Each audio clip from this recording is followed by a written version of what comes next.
Hello student, এই ভিডিওতে আমি তোমাদের সামনে আলোচনা করব এক্সেমটেড ইনকাম। ঠিক আছে, যেটা কিনা আমাদের ইনকাম ট্যাক্স অ্যাক্টের 10 নম্বর ধারায় উল্লেখ আছে, সেইটা নিয়ে তোমাদের সামনে আলোচনা করব। এই চ্যাপ্টারটা ক্লাস 11-এ যারা কস্ট ট্যাক্স নেবে তাদের আছে ট্যাক্সে, আবার যারা বিকম পড়ছে তাদেরও আছে। ঠিক আছে, এই চ্যাপ্টারটা পড়াটা খুবই জরুরি, খুবই ইম্পর্টেন্ট একটা টপিক। তো দেখো, আমরা যেটা পড়ছি সেটা হচ্ছে এক্সেমটেড ইনকাম। কি লেখা আছে? Under section 10। এখন আমি তোমাদের সামনে আলোচনা করতে চলেছি আমরা যে ইনকাম করি না, সেটা ভেরিয়াস সোর্স থেকে ইনকাম করতে পারি, বা বলতে পারো একজন এসএসসি একটা প্রিভিয়াস ইয়ারে বিভিন্ন সোর্স থেকে ইনকাম করতে পারে। ঠিক আছে, কিন্তু রিয়েলে কি দেখা যায় যে তার সমস্ত যে ইনকাম আছে না, সমস্ত ইনকামই কিন্তু গ্রস টোটাল ইনকামের মধ্যে ইনক্লুড হয় না। ঠিক আছে, এরকম অনেকগুলো সোর্স থাকে যেগুলি বাস্তবে ইনকাম হলেও সেইগুলোর উপর ট্যাক্স দিতে হয় না, আর সেইগুলোকেই ইনকাম ট্যাক্স অ্যাক্টে এক্সেম্পট ইনকাম বলে ঘোষণা করে। বা আরো যদি সোজাভাবে বলি, আরো যদি খুব ইজি ভাবে বলি, তাহলে কি বলবো? এসএসসি যে সমস্ত ইনকাম গ্রস টোটাল ইনকামের মধ্যে আসে না, সেগুলোই হচ্ছে তোমার এক্সেম্পটেড ইনকাম।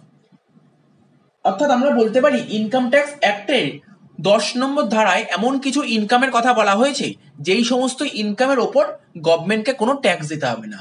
তার মানে যেটা এক কথায় তোমরা বলতে পারো, যদি তোমাদের জানতে চায় এক্সেম্পটেড ইনকাম বা করমুক্ত আয় কাকে বলে, কি লিখবে? আমাদের ইনকাম ট্যাক্স অ্যাক্টের 10 নম্বর ধারায় অনেক ইনকামের কথা বলা হয়েছে, যেই সমস্ত ইনকামের ওপর গভর্নমেন্টকে ট্যাক্স দিতে হয় না তাকেই বলে এক্সেম্পটেড ইনকাম। প্রথম পয়েন্ট তোমরা কি দেখতে পাচ্ছ? Agriculture income. এগ্রিকালচার ইনকাম মানে কৃষি আয়। এগ্রিকালচার ইনকাম নিয়ে আমরা পরে আবার ডিটেলসে আলোচনা করব। এগ্রিকালচার ইনকাম আমাদের একটা আলাদা করে এক নতুন একটা চ্যাপ্টার আছে। এই এগ্রিকালচার ইনকাম কত নম্বর ধারায় উল্লেখ আছে? বলছে আন্ডার সেকশন 10 সাবসেকশন 1। পাশাপাশি এক্সেম্পটেড ইনকামের নামগুলো পড়বে, নামগুলো পড়ার পাশাপাশি তাদের সেকশনটাও মনে রাখতে হবে। সেকশন যদি না লেখো তাহলে হাফ নাম্বার কেটে নেবে। তাহলে কি বললাম? Agriculture income under section 10 subsection 1, মানে 10 নম্বর ধারার 1 নম্বর উপধারায় এগ্রিকালচার ইনকামের কথা বলা হয়েছে। তবে মাথায় রাখতে হবে ল্যান্ড সিচুয়েটেড ইন ইন্ডিয়া। তো কি বলছিলাম? এগ্রিকালচার ইনকামটা এক্সেম্পটেড ইনকাম। এবার দেখতে হবে নন এগ্রিকালচার ইনকাম। নন এগ্রিকালচার ইনকাম হলে সেটা ট্যাক্সেবল। ঠিক আছে, নন এগ্রিকালচার ইনকাম হলে সেটা ট্যাক্সেবল। তাহলে কি বললাম? এগ্রিকালচার ইনকাম যদি হয় সেটা হচ্ছে তোমার এক্সেম্পটেড। আচ্ছা, এগ্রিকালচার ইনকাম মানে যেটা বুঝতে হবে তোমাদের, ল্যান্ড সিচুয়েটেড ইন্ডিয়া। ল্যান্ডটা যদি ভারতবর্ষে হয়, ঠিক আছে, মানে যেই জমিতে যেই ল্যান্ডে বিজনেস করা হচ্ছে সেই ল্যান্ডটা যদি ইন্ডিয়াতে হয় তাহলে সেটা এগ্রিকালচার ইনকাম। ঠিক আছে, ল্যান্ডটা যদি আউটসাইড ইন্ডিয়া হয় তাহলে সেটা নন এগ্রিকালচার ইনকাম। নন এগ্রিকালচার ইনকাম তোমার ইনকাম ফ্রম আদার সোর্সে ট্যাক্সেবল হয়, কিন্তু এগ্রিকালচার ইনকাম তোমার এক্সেম্পটেড। এটা মাথায় রাখতে হবে। 2 নম্বর পয়েন্ট কি বলছে? Receipt of a member from the joint income of the Hindu undivided family. তো হিন্দু আনডিভাইড ফ্যামিলি তোমরা সবাই জানো। ধরো একটা ফ্যামিলিতে অনেক মেম্বার থাকে, সেই সমস্ত মেম্বাররা মিলে যদি কোনো বিজনেস করে, ঠিক আছে, সেই মেম্বাররা মিলে যদি কোনো বিজনেস করে, জয়েন্ট হিন্দু ফ্যামিলি মিলে, জয়েন্ট হিন্দু ফ্যামিলি যে সমস্ত মেম্বার, সেই মেম্বাররা যতজন বিজনেস করতে ইচ্ছুক তারা মিলে যদি বিজনেস করে, সেইটার কথা বলে। দেখো ব্যাপারটা একটু ডিটেলসে বোঝা যাক। HUF মানে হিন্দু আনডিভাইড ফ্যামিলি যে সমস্ত মেম্বার আছে তারা যে বিজনেস করছে, বিজনেস থেকে তাদের একটা ইনকাম হবে। ইনকাম মানে প্রফিটের কথা বলা হচ্ছে। তারা যে প্রফিটটা আর্ন করবে সেই প্রফিটের উপর একটা ট্যাক্স গভর্নমেন্টকে দিতে হবে। ঠিক আছে, তো এই ট্যাক্সটা কে দেবে? এই ট্যাক্সটা দেবে HUF, হিন্দু আনডিভাইড ফ্যামিলি দেবে। মেম্বাররা দেবে না, কিন্তু দেবে Hindu undivided family. After tax profit মানে ট্যাক্সটা পেমেন্ট করার পর, গভর্নমেন্টকে ট্যাক্স পেমেন্ট করার পর যেই প্রফিটটা বেঁচে থাকবে সেই প্রফিটটা ওরা ডিস্ট্রিবিউট করবে কাদের মধ্যে? হিন্দু আনডিভাইড ফ্যামিলির মেম্বারদের মধ্যে। আমি যদি একটা এক্সাম্পল দিই, ধরো হিন্দু আনডিভাইড ফ্যামিলির কর্তা হচ্ছে মিস্টার এক্স। ও বিজনেস করছে, পাশাপাশি ওর বউ করছে, ছেলে করছে, মেয়ে করছে, মানে ধরো এই 4জন মিলে বিজনেস করছে। তো ধরো আফটার ট্যাক্স প্রফিট, এই যে আফটার ট্যাক্স প্রফিট তো ডিস্ট্রিবিউট করবে, ডিস্ট্রিবিউট করে এক একজনের ভাগ হবে। এক্স এর কিছু ভাগ হবে, মিসেস এক্স এর ভাগ হবে, এর ভাগ হবে, বির ভাগ হবে। এরা যে প্রফিটটা পাবে এটাকে কি বলে? Share of profit from HUF।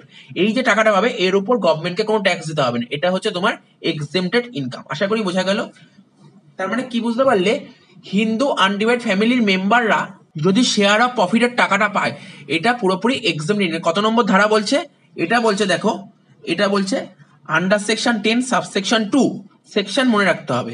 আর এটা যারা ক্লাস 11-এ পড়ছো দেখো পাশে লিখে দিয়েছি, 11 স্টুডেন্টের সিলেবাসে এটা আছে। এই তোমাদের যদি দেয় এক্সেম্পটেড ইনকাম নাম লিখতে, তাহলে এইটা তোমরা দিতে পারো। ঠিক আছে, এটা দিতে পারো কি তোমাদের দিতেই হবে এটা। আচ্ছা 3 নম্বর কি বলছে, share of profit from a partnership firm. ঠিক আছে, এটা কত নম্বর ধারায় উল্লেখ আছে, under section 10 subsection 2 capital A. দেখো এটাও কনসেপ্ট এক, পার্টনারশিপ ফার্ম। ধরো এ বি সি তিনজন পার্টনার মিলে একটা বিজনেস করছে, ঠিক আছে, তাহলে এটা পার্টনারশিপ ফার্ম। এই পার্টনারশিপ ফার্ম থেকে যত টাকা প্রফিট হবে সেই প্রফিটের উপর গভর্নমেন্টকে একটা ট্যাক্স পে করতে হয়। ঠিক আছে, ট্যাক্সটা কে পে করবে, ফার্ম পে করবে। তো গভর্নমেন্টকে ট্যাক্স পে করার পর যেই প্রফিটটা হবে সেই প্রফিটটা পার্টনাররা ডিস্ট্রিবিউট করে নেবে। তো ধরো এর কিছু প্রফিট হবে, বির কিছু প্রফিট হবে, সির কিছু প্রফিট হবে, কিন্তু এই প্রফিটের ওপর ওরা গভর্নমেন্টকে কোনো রকমের ট্যাক্স দেবে না। তাই বলছে share of profit from partnership firm, partnership firm থেকে পার্টনাররা যদি কোনো প্রফিট পায়, ঠিক আছে, এর উপর গভর্নমেন্টকে কোনো ট্যাক্স দেবে, এটা এক্সেমটেড। এটাও তোমরা ক্লাস 11 স্টুডেন্ট যারা, এটাও তোমরা লিখবে, তোমাদের সিলেবাসে আছে। আচ্ছা তারপরে 4 নম্বর কি বলছে, 4 নম্বর বলছে sum received under life insurance policy. এটা কত নম্বর ধারায় উল্লেখ আছে, under section 10 subsection 10 capital D. এটাও কিন্তু ক্লাস 11 স্টুডেন্টরা লিখবে। দেখো এই কনসেপ্ট একটু বুঝে নাও। ধরো একজন একজন পার্সন আছে, এই পার্সনটার নাম ধরো মিস্টার এ। কে আছে, মিস্টার এ। তো এখনকার দিনে সবাই লাইফ ইন্স্যুরেন্স করে থাকে, ঠিক আছে, তো অনেকেই এলআইসি এর টাকা দেয়। তো কি করে মিস্টার এ প্রতি বছর এলআইসি এর টাকা দেয়। দেখো এলআইসির যে টাকাটা হয় না, কেউ মান্থলি প্রিমিয়াম দেয়, কেউ ইয়ারলি প্রিমিয়াম দেয়, কেউ কোয়ার্টারলি প্রিমিয়াম দেয়, কেউ 6 মাস অন্তর অন্তর প্রিমিয়াম দেয়।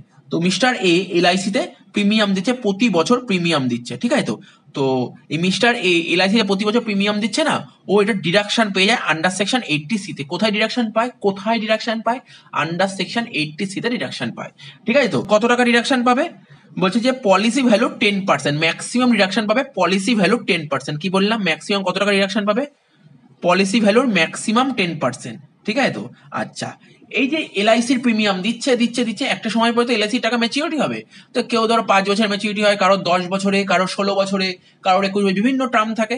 তো যখন ম্যাচুরিটি হওয়ার পর এই যে মিস্টার এ টাকাটা পেয়ে যাবে হাতে। এই যে টাকাটা পাবে, এই টাকাটার উপর গভর্নমেন্টকে কোনো রকমের ট্যাক্স দিতে হবে না। এটা পুরোপুরি এক্সেম্পট বলেছে। কি বললাম, এটা পুরোপুরি এক্সেম্পট। তার মানে এটা মাথায় রাখবে, এলআইসি থেকে কেউ যদি টাকা পায়, মানে ম্যাচুরিটির পর এলআইসির টাকা যখন ম্যাচুরিটি হয়, সেই টাকাটা যে টাকাটা পায় এর উপর গভর্নমেন্টকে কোনো ট্যাক্স দিতে হয় না। এটা হচ্ছে পুরোপুরি এক্সেম্পটেড। বাট এখানে একটা কথা আছে, 80 ডি। স্যার 80 ডি কি, 80 ডি হচ্ছে, দেখবে কারোর ফ্যামিলিতে হ্যান্ডিক্যাপ পার্সন থাকে, মানে ডিসেবল পার্সন বলতে পারো, হ্যান্ডিক্যাপ পার্সন যদি থাকে, ঠিক আছে, হ্যান্ডিক্যাপ পার্সনের যে ডিডাকশনটা হয় সেটা 80 ডি তে পাওয়া যায়। তোমরা 80 ডি নিয়ে পরবর্তী সময় আলোচনা করব, ঠিক আছে, ডিডাকশন চ্যাপ্টারে আছে 80 ডি। আর কি কিম্যান ইন্স্যুরেন্স পলিসি। তো কিম্যান ইন্স্যুরেন্স পলিসি নিয়ে কারোর যদি কোনো রকমের ডাউট থাকে, দেখবে আমি ইনকাম ফ্রম আদার সোর্স যে একটা চ্যাপ্টার আছে, ওখানে কিম্যান ইন্স্যুরেন্স পলিসি নিয়ে বেশ কিছুটা সময় ওয়েস্ট করেছি এবং ওখানে অনেক ডিটেলসে বোঝানো আছে, তো ওটা বুঝে নিতে পারবে। মোট কথা বলেছি, কিম্যান মানে হচ্ছে কোনো একটা কোম্পানির কিম্যান, যার বুদ্ধিতে সেই কোম্পানিটা চলে, ঠিক আছে, তার যদি ইন্স্যুরেন্স করা হয়, ঠিক আছে, তার জন্য যদি কোনো ইন্স্যুরেন্স করে। আর কি বলছে, সাম অ্যাসিওর্ড মোর দ্যান 10%। বলেছে যদি এই 3টে কন্ডিশন থাকে, এই 3টে কন্ডিশনে ট্যাক্সেবল, মানে 80 ডির ক্ষেত্রে ট্যাক্সেবল হবে, কিম্যান ইন্স্যুরেন্স পলিসির ক্ষেত্রে ট্যাক্সেবল হবে, আর সাম অ্যাসিওর্ড মোর দ্যান 10% সেক্ষেত্রে ট্যাক্সেবল হবে। আর এখানে কি বলছে, সাম অ্যাসিওর্ড মোর দ্যান 10% যদি হয়, দেখো সাম অ্যাসিওর্ড মোর দ্যান 10% মানে কেউ যদি এলআইসি করে, দেখবে তাকে যে তার যে ডকুমেন্ট, তার যে সার্টিফিকেট দেয়, এলআইসি সার্টিফিকেট দেয়, দেখবে ওখানে লেখা থাকবে সাম অ্যাসিওর্ড বা পলিসি ভ্যালু। ও পলিসি ভ্যালু 10%-এর বেশি যদি প্রিমিয়াম দেয়, তাহলে ও এক্সেমশন পাবে না, ঠিক আছে। ও যদি 80 ডি তে কোনো প্রিমিয়াম দেয়, তাহলে কিন্তু কোনো রকমের ও এক্সেমশন পাবে না। ও যদি কিম্যান ইন্স্যুরেন্স পলিসির জন্য যদি কোনো পেমেন্ট করে, তাহলে কোনো রকমের ও এক্সেমশন পাবে না, ঠিক আছে। তো কি বলছে, এই যে সাম অ্যাসিওর্ড মোর দ্যান 10%, এই কেসে কি বলছে, if receive by legal heir. এই লিগাল হায়ার মানে উত্তরাধিকার, ঠিক আছে, উত্তরাধিকার মানে এই যে সাম অ্যাসিওর্ড মোর দ্যান 10%, এ যদি মারা যায়, তার উত্তরাধিকার যদি এলআইসি প্রিমিয়ামের টাকাটা পায়, ঠিক আছে, উত্তরাধিকার কখন পাবে, নিশ্চয়ই ও মরে যাওয়ার পর, ঠিক আছে। তো তাহলে সেক্ষেত্রে এক্সেম্পট হবে। কিন্তু যদি এসএসসি, মানে ধরো মিস্টার এ করছে, ধরো মিস্টার এ প্রতি বছর এলআইসি প্রিমিয়াম দিচ্ছে, ও ধরো পলিসি ভ্যালু 10%-এর বেশি প্রিমিয়াম দিচ্ছে, ম্যাচুরির পর যেই টাকাটা পাবে সেই টাকাটাও এক্সাম পাবে না, কেন মিস্টার এ বেঁচে আছে। কিন্তু মিস্টার এ যদি মরে যায়, তাহলে উত্তরাধিকার যে এলআইসির টাকাটা পাবে, ঠিক আছে, ও মরে যাওয়ার পর তার উপর কোনো রকমের ট্যাক্স দেবে না গভর্নমেন্টকে। এটা পুরোপুরি এক্সেমটেড ইনকাম। আশা করি বুঝতে পেরেছো। তাহলে আমি এত ডিটেলসে বলে দিলাম, তোমরা একটা জিনিস মাথায় রাখবে, এলআইসির টাকা ম্যাচিওর হলে এটা এক্সেমটেড ইনকাম। তবে একটা কথা, 80DD, তারপরে কিম্যান ইন্স্যুরেন্স পলিসি আর সাম অ্যাসিওর্ড মোর দ্যান 10%, এই সমস্ত কেসের ক্ষেত্রে হলে ট্যাক্সেবল হবে। 5 নম্বর কি বলছে, receive from provident fund. Provident fund তোমরা নাম শুনেছো। প্রভিডেন্ট ফান্ডকে আমি বলেছিলাম 4 ভাগে ভাগ করা যায়। আমরা প্রভিডেন্ট ফান্ড নিয়ে একটা ভিডিও করেছি, ইনকাম ফ্রম স্যালারি আন্ডারে আছে প্রভিডেন্ট ফান্ড, ওর নিয়ে আমরা ভিডিও করেছি প্রভিডেন্ট ফান্ড নিয়ে। তো দেখো, আমরা এই ভিডিও ডেসক্রিপশন বক্সে অবশ্যই দিয়ে দেবো প্রভিডেন্ট ফান্ডের তোমার লিঙ্কটা দিয়ে দেবো, তোমরা দেখে নিতে পারবে প্রভিডেন্ট ফান্ড নিয়ে ডিটেলসটা। তো কি বলছে, এটা কত নম্বর ধারায় উল্লেখ আছে, আন্ডার সেকশন 10 সাবসেকশন 11। তো ধরো প্রভিডেন্ট ফান্ড 4 রকমের হয়, একটা রিকগনাইজ প্রভিডেন্ট ফান্ড, একটা আনরিকগনাইজ প্রভিডেন্ট ফান্ড, একটা স্ট্যাটিউটরি প্রভিডেন্ট ফান্ড, আর একটা পাবলিক প্রভিডেন্ট ফান্ড। ঠিক আছে, কি বলেছে, মিস্টার এ ধরো পাবলিক প্রভিডেন্ট ফান্ডে ও ধরো প্রতি বছর ডিপোজিট করে। ঠিক আছে, ডিপোজিট করার নিয়ম কি, মিনিমাম 500 টাকা দিতে পারো বছরে, ম্যাক্সিমাম 1.5 লাখ টাকা দিতে হবে। এটা 15 বছর অব্দি চালাতে হয়, এভরি ইয়ার দিতে হবে এই টাকাটা। ঠিক আছে, আর পিপিএফ এ মিস্টার এ যে পিপিএফ এ প্রতি বছর টাকা দেবে, ও সেটা আন্ডার সেকশন 80C তে ডিডাকশন পেয়ে যাবে। ঠিক আছে, ওর পিপিএফ এর টাকা যখন ম্যাচিওর হবে সেটা কিন্তু এক্সেমটেড। কি বললাম, পিপিএফ এর টাকা যখন ম্যাচিওর হবে সেটা এক্সেমটেড। তার মানে কি বুঝতে পারলে, পাবলিক প্রভিডেন্ট ফান্ডের টাকা যখন এসএসসি রিসিভ করবে, ঠিক আছে, সেটা কিন্তু এক্সেমটেড। এবার বলেছে গ্র্যাচুইটি কি লেখা আছে, গ্র্যাচুইটি সেকশনটা লেখা আছে আন্ডার সেকশন 10 সাবসেকশন 10। এটা নিয়েও আমরা স্যালারিতে আলোচনা করেছি। ঠিক আছে, তো কি বলেছি, দেখো গ্র্যাচুইটি জিনিসটা কি, যারা দেখো সার্ভিস করে রিটায়ারমেন্ট হয়ে যাওয়ার পর, ঠিক আছে, তারা কোম্পানি থেকে হোক বা গভর্নমেন্টের থেকে ওরা একটা মোটা টাকা পায়। ঠিক আছে, এটাকে বলে গ্র্যাচুইটি। সে গভর্নমেন্ট এমপ্লয় পেতে পারে, আবার নন গভর্নমেন্ট এমপ্লয় পেতে পারে। যদি গভর্নমেন্ট এমপ্লয়ি রিটায়ারমেন্টের পর গ্র্যাচুইটি টাকা পায় তাহলে কিন্তু এক্সেমটেড। গভর্নমেন্ট এমপ্লয়ি পেলে এক্সেমটেড, কিন্তু নন গভর্নমেন্ট এমপ্লয়ি যদি গ্র্যাচুইটি টাকা পায় তাহলে কিন্তু সেটা এক্সেমটেড নয়। ঠিক আছে, তো পেনশনের সেকশন কি বলছে, under section 10 subsection 10 double capital A. ঠিক আছে, তো পেনশনকে দুভাগে ভাগ করা যায়, একটা কমিউটেড পেনশন, একটা আনকমিউটেড পেনশন। আনকমিউটেড পেনশন মানে যেটা প্রতি মাসে মাসে তোলা হয়, আর কমিউটেড পেনশন কোনটা, কারোর ধরো কোনো টাকার দরকার আছে, ও একটা পার্সেন্টেজ পেনশন তো উইথড্র করে, এটাকে বলে কমিউটেড পেনশন। গভর্নমেন্ট এমপ্লয়ি যদি কমিউটেড পেনশন টাকাটা তোলে তাহলে সেটা এক্সেমটেড, কিন্তু নন গভর্নমেন্ট এমপ্লয়ি যদি কমিউটেড পেনশন টাকা তোলে তাহলে সেটা এক্সেমটেড নয়। আচ্ছা, পেনশনের সেকশনটা একটু ভুল আছে, এটা হবে আন্ডার সেকশন 10 সাবসেকশন 10A। ঠিক আছে, তো leave salary under section 10 subsection 10 double capital A। ঠিক আছে, তো লিভ স্যালারির ক্ষেত্রে কি হয়, রিটায়ারমেন্টের পর যদি কোনো এমপ্লয়ি লিভ স্যালারির টাকা পায়, সেটা গভর্নমেন্ট এমপ্লয়ি পেলে এক্সেমটেড, নন গভর্নমেন্ট এমপ্লয়ি পেলে ট্যাক্সেবল। ঠিক আছে, তারপর retrenchment compensation under section 10 subsection 10B, এটা exempted. Voluntary retirement compensation under section 10 subsection 10C, এটাও এক্সেমটেড। ঠিক আছে, তবে কিছু কন্ডিশন আছে।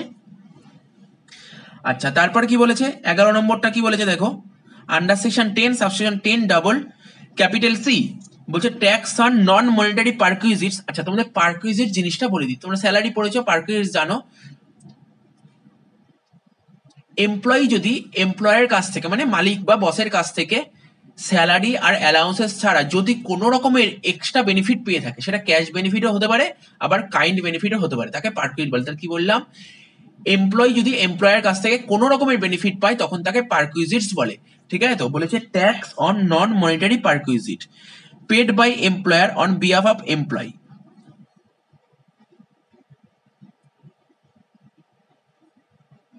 তো এমপ্লয়ি যে এমপ্লয়ার থেকে এই বেনিফিট গুলো পাচ্ছেন, এটাকেই তো পারকুইজিট বলে।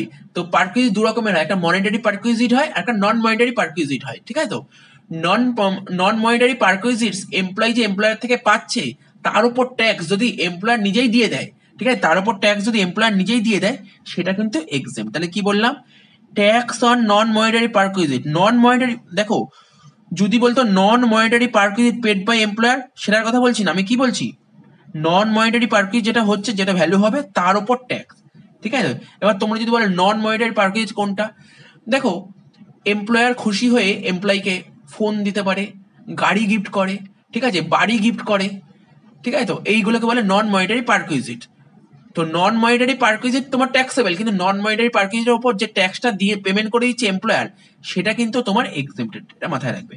হাউস রেন্ট অ্যালাউন্সেস কত নম্বর ধারায়, under section 10 subsection 13 capital A। Suppose ধরো আমি একটা কোম্পানিতে জব করি, ঠিক আছে, তো আমি একটা কোম্পানিতে জব করি এবং কোম্পানিটা হচ্ছে কলকাতা শহরে এবং আমি থাকিও কলকাতা শহরে। তাহলে কলকাতা শহরেই অফিস, আমি নিশ্চয়ই বাড়ি থেকে অফিসে যাতায়াত করছি, ঠিক আছে, কিন্তু হাউস অ্যান্ড অ্যালাউন্স বাবদ আমি কোম্পানি থেকে টাকা পেয়েছি, ঠিক আছে। তো বলে দিয়েছে, ইনকাম ট্যাক্সের পরিষ্কার বলে দিয়েছে, তুমি যদি নিজের বাড়ি থেকে বসবাস করো, ঠিক আছে, তুমি যদি নিজের বাড়িতে বসবাস করো তাহলে তুমি কোনো এক্সামশন পাবে। 10(13)A, ঠিক আছে।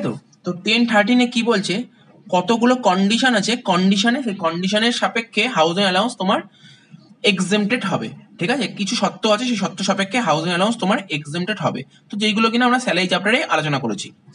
তারপর বলছে নোটিফাইড স্পেশাল অ্যালাউন্স, কিছু স্পেশাল অ্যালাউন্স আছে, ঠিক আছে, এর উপরও তোমার এক্সেমশন পাওয়া যায়, এগুলো সব কন্ডিশন সাপেক্ষে। লিভ টেবল কনসেশন, এটা নিয়েও আমরা ইনকাম ফ্রম স্যালারি চ্যাপ্টারে আলোচনা করেছি, কত, আন্ডার সেকশন 10 সাবসেকশন 5-এ। আচ্ছা, এবার কি বলছে, স্কলারশিপ, ঠিক আছে। তো কি বলেছে, স্কলারশিপটা কত নম্বর ধারায় লেখা আছে, আন্ডার সেকশন 10 সাবসেকশন 16, বলছে to meet the cost of education, ঠিক আছে, এডুকেশন পারপাসে স্কলারশিপ যদি পায়, ঠিক আছে। তো এবার মাথায় রাখবে, স্কলারশিপ পাবো যেই টাকাটা কোনো স্টুডেন্টরা পাবে, ঠিক আছে, স্কলারশিপ গভর্নমেন্টের থেকেও পেতে পারে বা অন্য কোনো ইনস্টিটিউশন থেকেও পেতে পারে, ঠিক আছে। তো এটা কিন্তু পুরোপুরি এক্সেমটেড। এবার এখানে কোনো প্রশ্ন নেই যে ধরো কেউ ধরো স্কলারশিপ বাবদ কোনো টাকা পেয়েছে, সেই টাকা যে পড়াশোনার কাজেই কাজে লাগাতে এমন কথা নেই, পড়াশোনা ছাড়া যদি অন্য কোনো জায়গায় যদি কাজে লাগায় সেটাও এক্সেমটেড হবে। তাই লিখেছে even the amount is not spend for education. তো আমি এখানে স্যালারি চ্যাপ্টারের কিছু পয়েন্ট বলে দিলাম, এটা মাথায় রাখবে। তাহলে এখনো পর্যন্ত কটা বললাম, এক্সেমটেড ইনকাম 15টা। তোমাদের এক্সামে লিখতে দেবে 5টা এক্সেমটেড ইনকাম, এর মধ্যে যে কোনো 5টা লিখতেই পারবে, কোনো অসুবিধা নেই, যেইগুলো লিখবে সেইগুলোই ঠিক, কোনো কিছু ভুল নেই, ঠিক আছে। তো এখানে তোমাকে লিখতে হবে। এবার বলছে কি, 17 নম্বর বলছে daily allowances to MP and MLA, ঠিক আছে। তো এমপি এমএলএ রা যদি ডেইলি অ্যালাউন্সেস পায়, সেটা কত নম্বর ধারায় উল্লেখ আছে, আন্ডার সেকশন 10 সাবসেকশন 17-এ, ঠিক আছে। তো এমপি এমএলএ রা যদি ডেইলি অ্যালাউন্সেস পায় তাহলে কিন্তু তোমার এক্সেমটেড ইনকাম। দেখো এমপি এমএলএ রা যদি স্যালারি পায় সেটা চলে যায় ইনকাম ফ্রম আদার সোর্সে, অ্যালাউন্স পেলে সেটা এক্সেমটেড। এটা যারা 11 স্টুডেন্ট তাদের জন্য দরকার, খুব ইম্পর্টেন্ট। যেগুলো 11 লিখছি, 11 স্টুডেন্টরা শুধু সেইগুলোই লিখবে, তার বাইরে একটাও লিখবে না। তো বলছে অ্যাওয়ার্ডস আর রিওয়ার্ডস, কত নম্বর ধারায় উল্লেখ আছে, under section 10 subsection 17 capital A. Award মানে পুরস্কারের কথা বলা হচ্ছে, ঠিক আছে। তো সেই পুরস্কারটা সেন্ট্রাল গভর্নমেন্ট থেকে পেতে পারি, স্টেট গভর্নমেন্ট থেকে পেতে পারি, বা সেন্ট্রাল গভর্নমেন্টের অ্যাপ্রুভ এরকম জায়গা থেকেও পেতে পারি। আচ্ছা, এই যে পুরস্কারটা সেটা ক্যাশেও পেতে পারি, আবার কাইন্ডেও পেতে পারি, ক্যাশেও পেতে পারি, কাইন্ডেও পেতে পারি। ক্যাশ মানে কোনো ক্যাশ টাকা পেলাম, এবার কোনো গিফটও পেতে পারি, ঠিক আছে। তো যাই পাই না কেন, ক্যাশ পাই কাইন্ড পাই, পুরোপুরি এক্সেমটেড, ঠিক আছে। ধরো মিস্টার এক্স, ও একটা রিসার্চ ইনস্টিটিউটের এমপ্লয়ি, ঠিক আছে। তো রিসার্চ ইনস্টিটিউটের এমপ্লয়ি, ও কি পেয়েছে, ও সিভি রমন অ্যাওয়ার্ড পেয়েছে, ঠিক আছে, এটা কিন্তু পুরোপুরি এক্সেমটেড। তো আশা করি বুঝতে পেরেছো। তারপর দেখো কি লেখা আছে, ফ্যামিলি পেনশন, কত নম্বর ধারায়, আর্মড ফোর্স, ঠিক আছে। আর্মড ফোর্স মানে যারা মিলিটারিতে জব করে, ঠিক আছে, তারা যখন মারা যায় তাদের ফ্যামিলির মেম্বাররা সেই পেনশনের টাকাটা পেয়ে যায়, ঠিক আছে, ফ্যামিলি মেম্বাররা সেই পেনশনের টাকাটা পেয়ে যায়। সেই টাকাটা পেলে গভর্নমেন্ট এর উপর কোনো ট্যাক্স নেবে না, ঠিক আছে। তো এটা হচ্ছে পুরোপুরি এক্সেমটেড। কত নম্বর ধারায় উল্লেখ আছে, আন্ডার সেকশন 10 সাবসেকশন 19। আর কি আছে, গ্যালান্ট্রি অ্যাওয়ার্ড। দেখো গ্যালান্ট্রি অ্যাওয়ার্ড কোনটা, এটা পুলিশ অফিসারের ক্ষেত্রে যদি বলি, পুলিশ অফিসাররা দেখবে সার্ভিস চলাকালীনই মারা গেল, ঠিক আছে। তো কোনো আততায়ীর গুলিতে মারা গেল, যে কোনো বিভিন্ন কারণ হতে পারে, মারা যেতে পারে, তো মারা গেলে ওর ফ্যামিলির মেম্বাররা পেনশনটা পেয়ে যাবে, ঠিক আছে। এইটাও কিন্তু এক্সেমটেড ইনকাম, কত নম্বর ধারে, আন্ডার সেকশন 10 সাবসেকশন 18। আচ্ছা, এর পরের পয়েন্টটা ক্লাস 11 স্টুডেন্টরা অবশ্যই মন দিয়ে পড়বে, লোকাল অথরিটি, কত নম্বর ধারায় উল্লেখ আছে, আন্ডার সেকশন 10 সাবসেকশন 20। আমাদের হেডস অফ ইনকাম 5টা আছে, স্যালারি আছে, হাউস প্রপার্টি আছে, পিজিইপি আছে, ক্যাপিটাল গেইন আছে, আদার সোর্স আছে, ঠিক আছে। তো লোকাল অথরিটি উদাহরণ কি, মিউনিসিপ্যালিটি। তো মিউনিসিপ্যালিটির কি কোনো স্যালারি হয়, স্যালারি কাদের হয়, যারা চাকরি করতে যায়। মিউনিসিপ্যালিটি কোথাও চাকরি করতে যাবে না, তাই স্যালারি হওয়ার কোনো প্রশ্নই উঠছে না। হাউস প্রপার্টি, মিউনিসিপ্যালিটি নিজস্ব কিছু হাউস থাকতে পারে, বাড়ি ভাড়া দিতে পারে, ঠিক আছে, সেখান থেকে যদি কোনো ইনকাম হয় সেটা হচ্ছে এক্সেমটেড। পিজিইপিটা পরে বলছি। ক্যাপিটাল গেইন থেকে যদি কোনো ইনকাম হয় সেটাও এক্সেমটেড। আদার সোর্স থেকে কোনো ইনকাম হলে এক্সেমটেড। যেটা পিজিইপির কথা বলছিলাম, পিজিইপির কথা যদি বলি, দেখো মিউনিসিপ্যালিটির আন্ডারে কি হয়, ওয়াটার থাকে, ইলেকট্রিসিটি থাকে। ওরা যদি ওয়াটার আর ইলেকট্রিসিটি সাপ্লাই করে, ঠিক আছে, সেটা যদি নিজের এরিয়া হোক বা নিজের এরিয়ার বাইরে হোক, ওখান থেকে কোনো ইনকাম হলে এক্সেমটেড। আর যদি আদার কোনো বিজনেসের সঙ্গে যুক্ত থাকে, সেক্ষেত্রে নিজের এরিয়ায় হলে এক্সেমটেড, ঠিক আছে। তো কিন্তু নিজের এরিয়ার বাইরে হলে ট্যাক্সেবল। তাহলে লোকাল অথরিটি পয়েন্টটা বুঝতে পারলে, ঠিক আছে। লোকাল অথরিটি যদি হাউস প্রপার্টি থেকে কোনো ইনকাম করে, ঠিক আছে, এক্সেমটেড। ক্যাপিটাল গেন থেকে ইনকাম করলে এক্সেমটেড, আদার সোর্স থেকে ইনকাম করলে এক্সেমটেড। তবে বিজনেসের ক্ষেত্রে কি বলেছে, যদি ওরা ওয়াটার ইলেকট্রিসিটি সাপ্লাই দেয়, নিজের এরিয়া হোক বা নিজের এরিয়ার বাইরে হোক এক্সেমটেড, কিন্তু অন্য কোনো যদি বিজনেস করে, ঠিক আছে, নিজের এরিয়ার মধ্যে হলে এক্সেমটেড, কিন্তু নিজের এরিয়ার বাইরে হলে ট্যাক্সেবল। আর 5টা পয়েন্ট বাকি আছে। এরপর দেখো 21 নম্বর বলেছে income of minor child. Minor চাইল্ডের সেকশনটা কত বলেছে, under section 10 subsection 32, clubbed in hands of parents whose income is greater. ঠিক আছে, তো বলছে কি মাইনর চাইল্ড, মাইনর মানে হচ্ছে 18 বছরের নিচে, 18 বছরের নিচে কোনো বাচ্চা যদি কোনো রকমের ইনকাম করে, বিভিন্ন জায়গা থেকে ইনকাম করতে পারে, এখন কত রিয়েলিটি শো হচ্ছে সেখান থেকে ইনকাম করতে পারে, ওরা যদি ইনকাম করে তাহলে গভর্নমেন্টে কোনো মাইনরের উপর, মাইনরের কাছ থেকে কোনো রকমের ট্যাক্স দেয় না। সেক্ষেত্রে কি হয়, মাইনর চাইল্ড যেই ইনকামটা করবে সেক্ষেত্রে তার প্যারেন্টস এর ইনকামের সাথে ক্লাবিং হয়ে যায়, ক্লাবিং হয়ে যায় মানে যুক্ত হয়ে যায়, প্যারেন্টস এর ইনকামের সঙ্গে যুক্ত হয়ে যায়। প্যারেন্টস বলতে বাবা হোক বা মা হোক, যার ইনকাম বেশি তার ইনকামের সঙ্গে যুক্ত হবে। ঠিক আছে, তো তাই এখানে লিখেছি club in the hands of parents whose income is greater, exempt up to 1500 per child per year. ঠিক আছে, তো এবং সেক্ষেত্রে কত টাকা এক্সামশন পাবে, 1500 টাকা। ঠিক আছে, প্রতিটা চাইল্ডের জন্য। এরপরে last point, long term capital gain from transfer of equity share. কত নম্বর ধারা, under section 10 subsection 38। SSC, SSC কি করতে পারে, ইনভেস্ট করতে পারে। কোথায় ইনভেস্ট করতে পারে বলতে পারে, এসএসসি পারচেস করতে পারে। কি পারচেস করবে, equity share, listed equity share বা লিস্টেড সিকিউরিটি পারচেস করবে। ও যখন এই শেয়ারগুলো পারচেস করবে, ওকে তখন এসটিটি মানে সিকিউরিটি ট্রানজাকশন ট্যাক্স দিতে হয়। এবার ও এই শেয়ারগুলো যখন বেচে দেবে তখনও সিকিউরিটি ট্রানজাকশন ট্যাক্স দিতে হবে। ঠিক আছে, এই যে বেচে দেবে, বেচে দিলে তোমার লং টার্ম ক্যাপিটাল গেনও হতে পারে,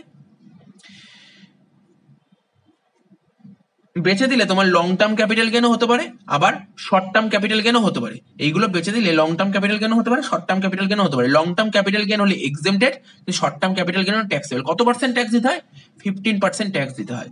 তবে মাথায় রাখতে হবে, এই যে শেয়ারগুলো বেচবে না, কবের পর, 1/10/4 পর।